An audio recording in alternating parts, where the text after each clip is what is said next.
오늘은 우리가 잘 아는 여리고 성 이야기를 한번 파헤쳐 볼까 합니다.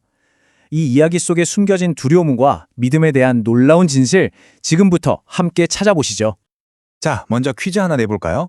여리고 성벽이 왜 무너졌을까요? 아마 대부분은 그 이유를 안다고 생각하실 거예요. 그런데 말이죠.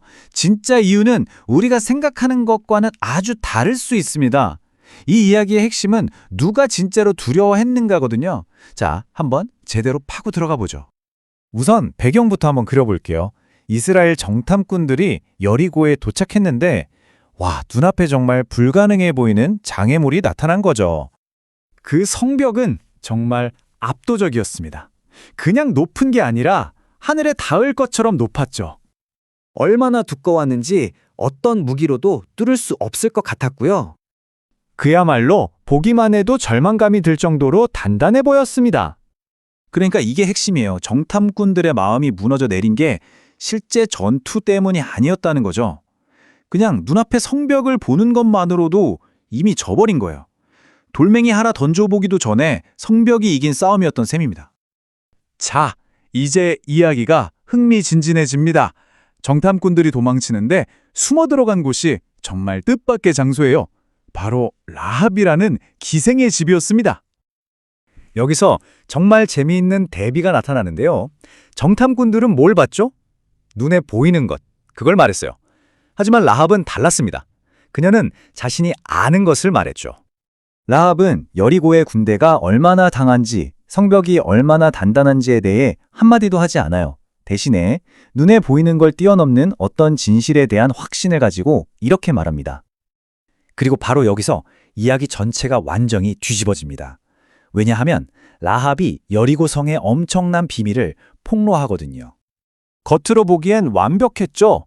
견고한 성벽, 풍부한 식량, 강력한 군대까지.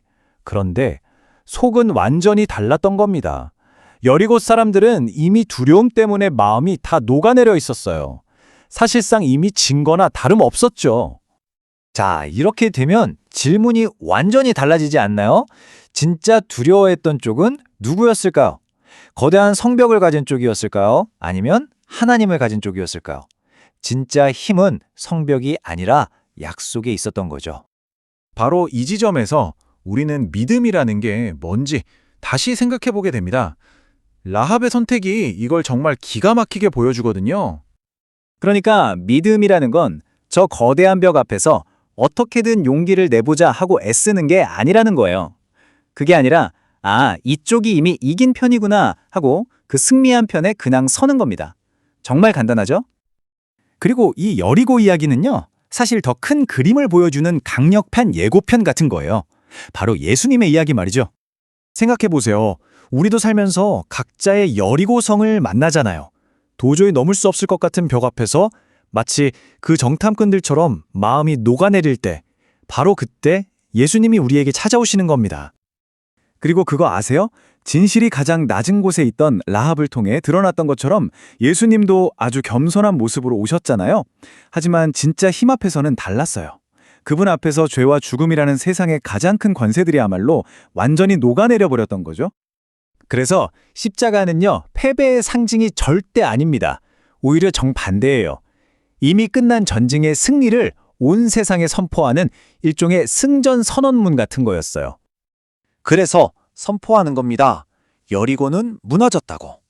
십자가는 더 이상 패배의 장소가 아니라 텅 비어있는 승리의 증거라고요. 그리고 무덤은 활짝 열려 있습니다. 마지막 적이었던 죽음마저 무력해졌어요. 전쟁은 이미 끝났습니다. 그렇다면 이 이야기가 오늘에 사는 우리에게 뭘 말해줄까요? 우리가 지금 마주한 싸움은요, 내가 더 강해져야 해 하고 힘을 쥐어짜는 싸움이 아니라는 겁니다. 그보다는 이미 이긴 전쟁이라는 사실을 기억하는 싸움인 거죠. 지금 여러분 눈앞에 있는 성벽이 그 문제가 정말 커 보일 수 있어요. 하지만 기억하세요. 눈에 보이는 그 벽보다 훨씬 더 큰 보이지 않는 진실이 있습니다. 바로 결정적인 승리는 이미 끝났다는 사실입니다.